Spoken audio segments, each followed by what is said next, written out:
Welcome to the SolarWorld cell production plant in Freiburg. This plant uses a fully automated process to manufacture multicrystalline silicon wafers.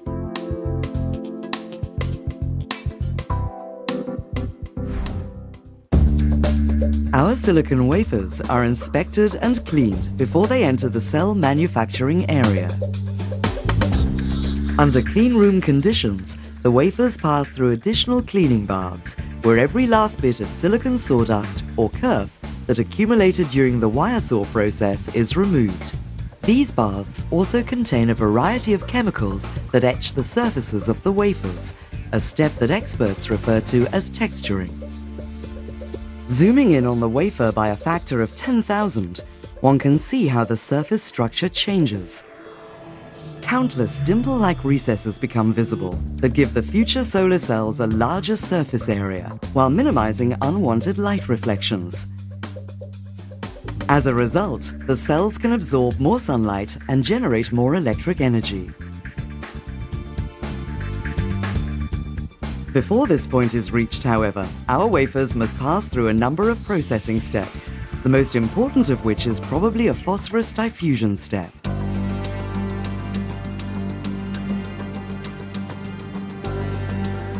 In pairs of cells, placed back to back with one another, the wafers enter a tube furnace, where they are heated to over 800 degrees Celsius and diffused with phosphorus gas. This gas condenses on the open surfaces of the wafers. It penetrates the wafer and forms two layers with differing electronic characteristics based on their respective atomic structures. The base material is silicon, which previously was mixed with boron atoms during crystallization. Boron is used because it has 3 outer electrons, one less than silicon.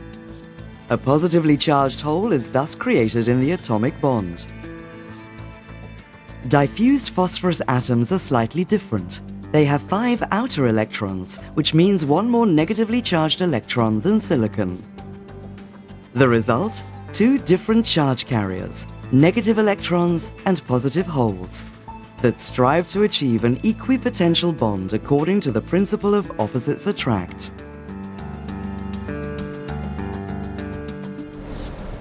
The free charge carriers really get going when the sun's rays hit them. In sunlight, the photon's light energy virtually shoots large numbers of charge carriers from their bonds.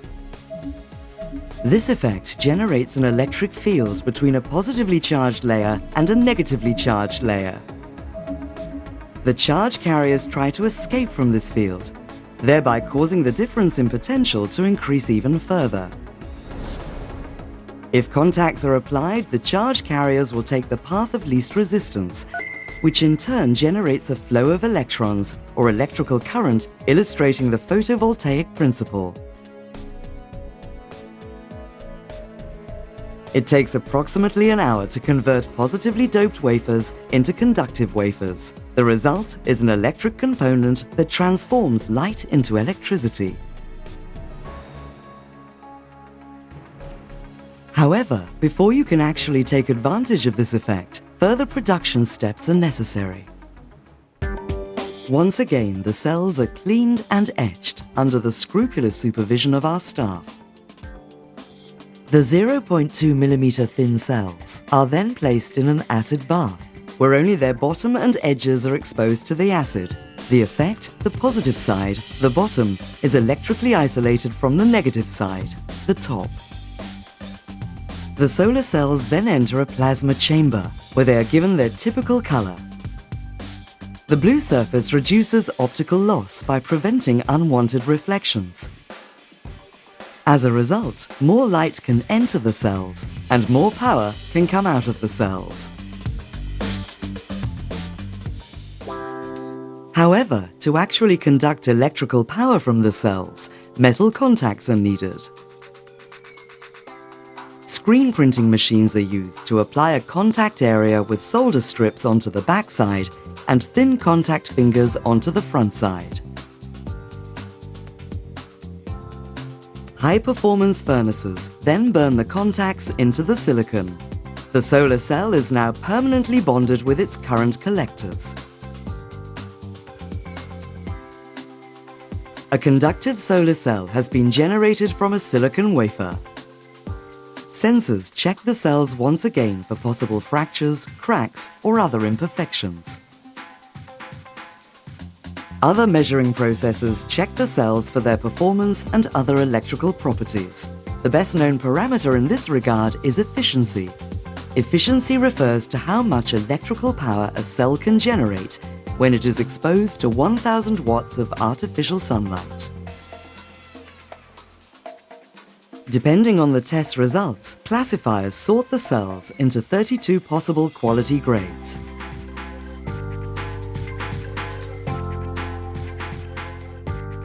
Indispensable, the final quality assurance check. So far, machines have tested all parameters, but now our experienced staff is on hand to monitor the products. The solar cells do not receive the seal of approval from our experts unless they meet our strict quality standards. This is how Deutsche Cell in Freiburg manufactures around 1 megawatt of solar cells every day, enough solar cells to power 250 homes. Solar cell production can hardly be any faster or more energy and cost efficient. This is what we at SolarWorld stand for. We turn sunlight into power.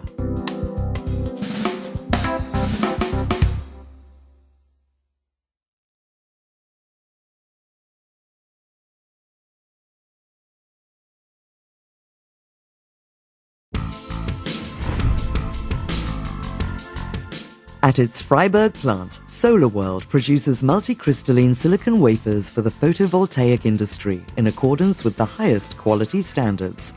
The preliminary products for solar cells are manufactured in 4 almost fully automated production processes: crystallization, brick production, wafer fabrication, and wafer finishing.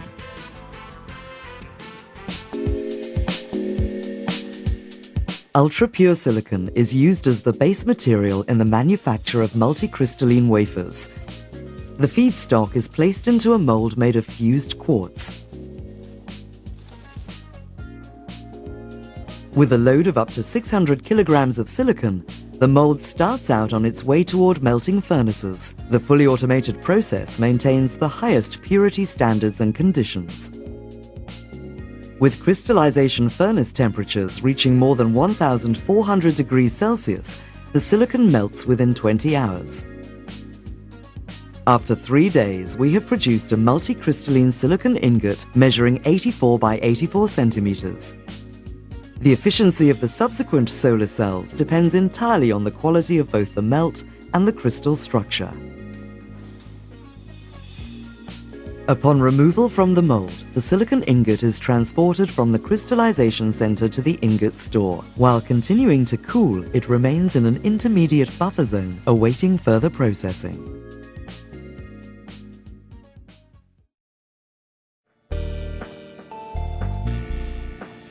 The crystallized silicon ingot is then removed from the ingot store and hoisted into a so-called briqueter.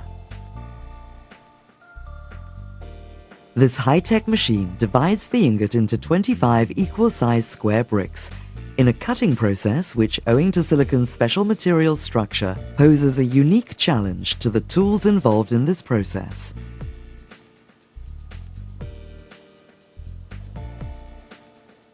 A view inside the briqueter shows a cutting head with numerous deflection rollers, over which a special wire runs. The arrangement of the rollers ensures that the wire saw produces a matrix corresponding to the cross-section of the bricks. The cutting head slowly sinks downwards, causing the wire saw to cut through the silicon ingot. With rapid to and fro movements, the slurry, which consists of a mixture of silicon carbide and polyethylene glycol specially developed for the silicon cutting process, is kept in motion. The cutting process, during which the silicon ingot is cut into 25 bricks and side parts, so-called tops and tails, are removed, takes approximately 7 hours. Then it's time for a wash. fully automated computer-controlled conveyor lines transport the cut ingot pieces to the ingot washing system. This latest generation cleaning system resembles an oversized dishwasher. First, high-pressure jets blow a cleaning fluid around the silicon ingot. A blower subsequently dries the bricks. 15 minutes later, a robot picks up the bricks one by one, measures their geometric parameters, and passes them on for marking. High-tech measurement devices weigh and measure the silicon bricks and scan them using infrared rays to determine the quality of the silicon crystals. Short and efficient routes, these are the defining features of our water production workflow. As soon as the bricks are catalogued, a fully automated shelving system transports them into the intermediate store. The storage location is chosen such that bricks of the same quality are stored together. The system also combines varying brick lengths to form a uniform machine size, a so-called batch. Following a thorough sorting of the bricks, they are now ready for the next processing stage.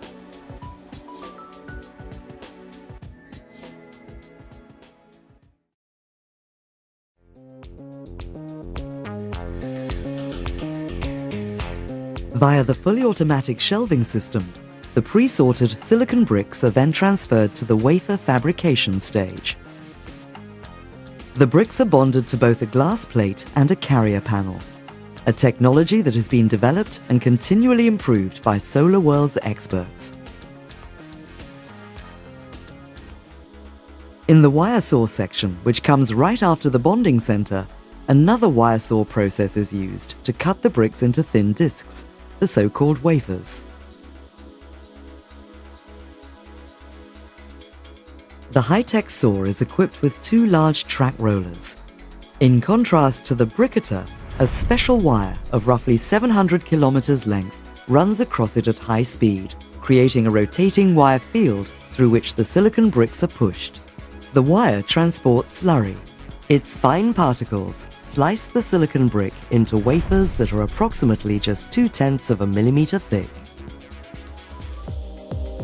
After approximately 8 hours, the plant has produced between 2,000 and 3,000 wafers. As one of the largest photovoltaic companies, SolarWorld not only produces wafers for its own solar cell production, but also for sales to customers worldwide.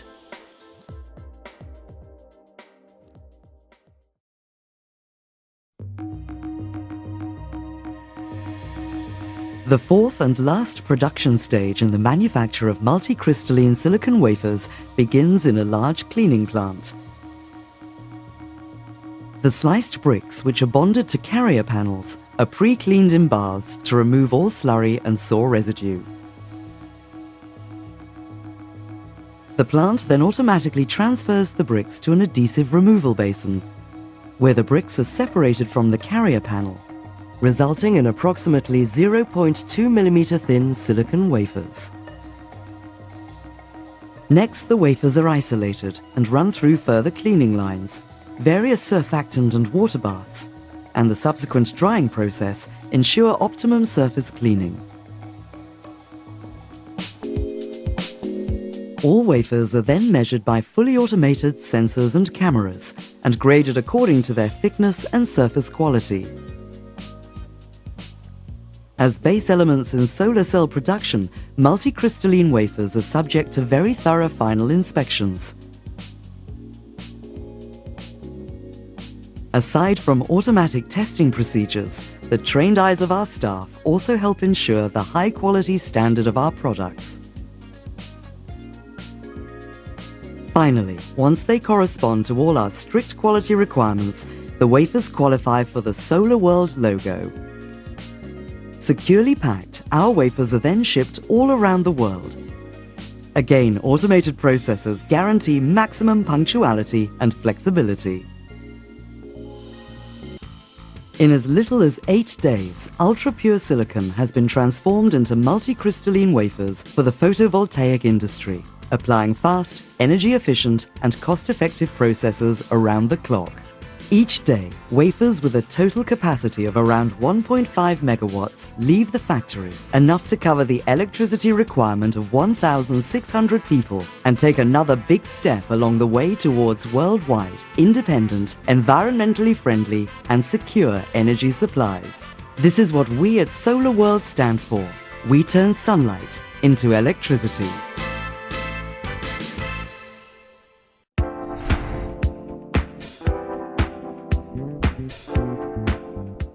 Welcome to the SolarWorld module production plant in Freiburg. Every day around the clock, a fully automated production process produces solar modules using 4 main production steps: layup production, laminate production, module production, and finishing.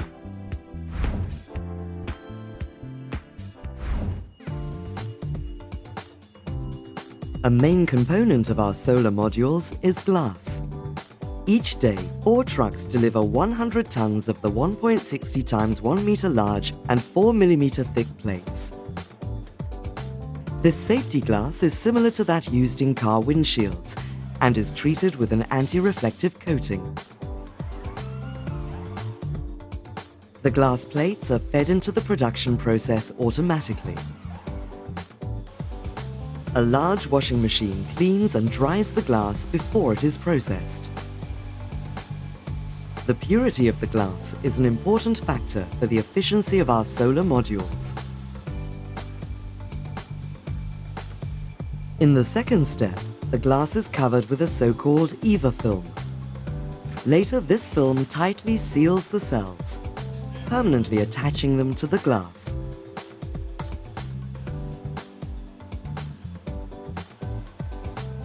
Latest generation computer-assisted conveyor lines intelligently control the production flow. The systems independently recognize which of the 8 production lines must be supplied with material. With this design, even maintenance work can be performed at any time without halting production. This process has been developed by the specialists at SolarWorld and is unique worldwide.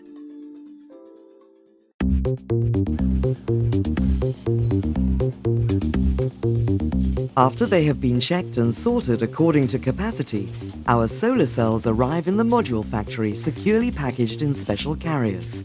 Here they are again checked for any possible damage. A robot connects 10 identical cells in a chain, known as a string. The solar cells are soldered in series, on both the front and back, creating the strings, which can generate about 5 volts of electrical potential. Our employees give close scrutiny to the string before the fully automatic production process continues. 6 of these strings, laid next to each other according to the polarity, create a matrix of 60 solar cells.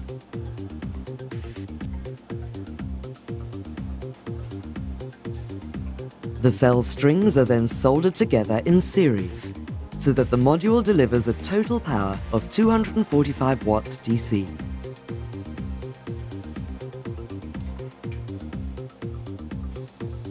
Now properly mounted on filament glass, the future module is sent on to further production steps.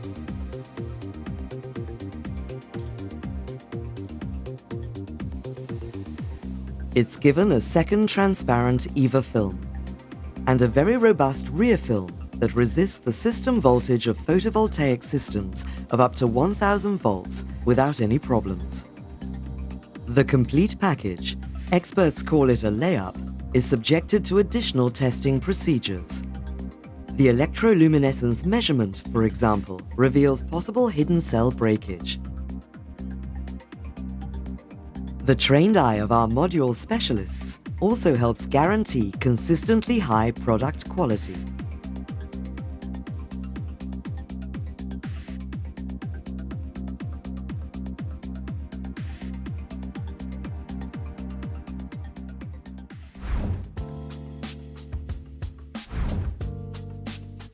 Properly sorted into groups of 4, the modules are now laminated. A look inside the laminator reveals exactly how this works. Glass, films and cells are warmed in a first chamber to approximately 150 degrees Celsius. In the second chamber, the EVA films are melted, while the air between the films is removed by a vacuum. Solar glass, solar cells and films form the so-called laminate. The module cools in a third chamber, and after approximately 24 minutes, it leaves the laminator as a sealed, weather and shock-resistant unit.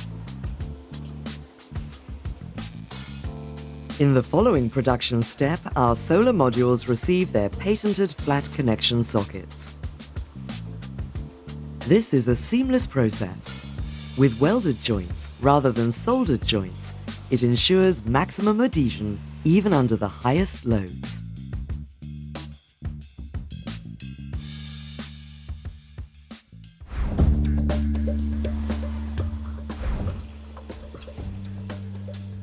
In the framing station, complete automation also ensures the best quality.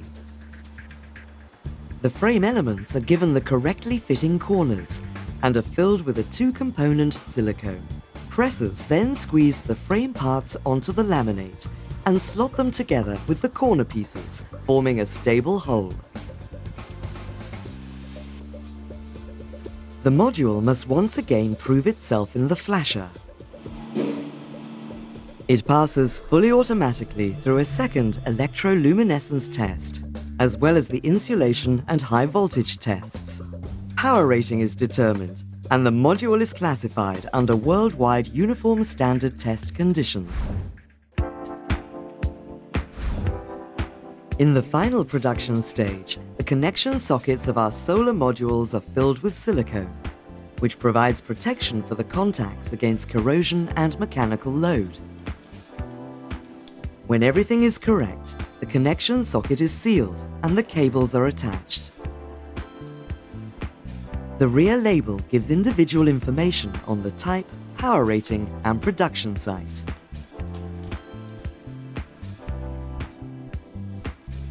A last comparison of all test results and a final visual check by our experienced module specialists guarantees the proven SolarWorld quality. A robot sorts the modules according to their product and power class before they are securely packaged. The finished module pallets are transported by our logistics division to an intermediate storage site or are loaded directly onto trucks.